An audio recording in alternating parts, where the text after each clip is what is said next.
this lecture we will discuss about difference between obstructive pulmonary disease and restrictive pulmonary disease.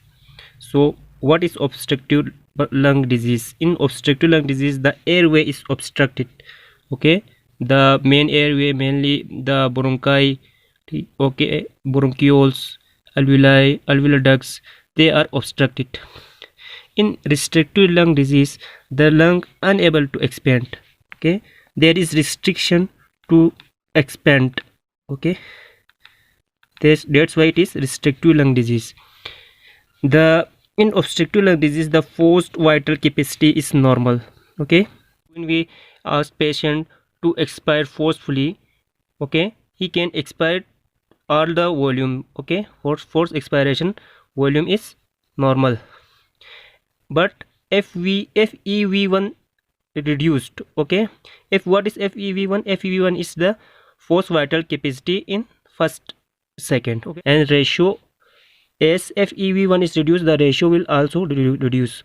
That is why the ratio of FEV1 to FEVC is reduced.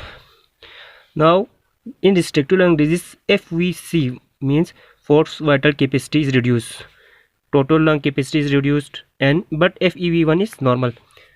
As there is restriction to expand, the volume is reduced, lung volume is reduced. That's why the forced vital capacity, okay, is reduced, and total lung capacity is also reduced. But FEV1 normal, as there is no change in volume which is expired in first second. Okay, that's why the ratio is also normal.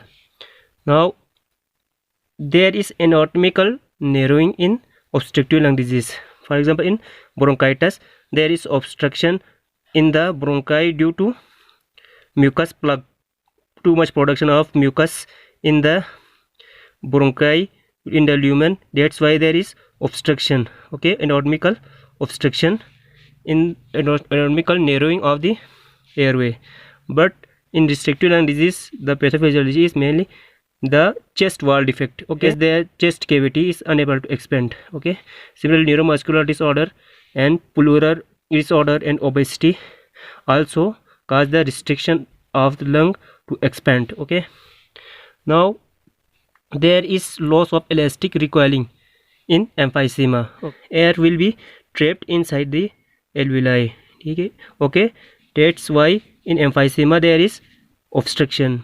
In restrictive lung disease, there is fibrosis around the alveoli and the interstitium. That's why lung unable to expand. Okay, for example, in pneumoconiosis, sarcoidosis, and interstitial lung disease, there is fibrosis of lung. Okay, fibrosis of interstitium or in the lung parenchyma. That's why the lung unable to expand. And it is restrictive. These are restrictive lung diseases. Okay, the examples of obstructive lung disease are asthma, chronic bronchitis, emphysema, and bronchiectasis. Okay, these are examples of obstructive lung disease, and restrictive lung disease are these diseases. Okay, this is all about the difference between obstructive lung disease and restrictive lung disease. Thanks for watching.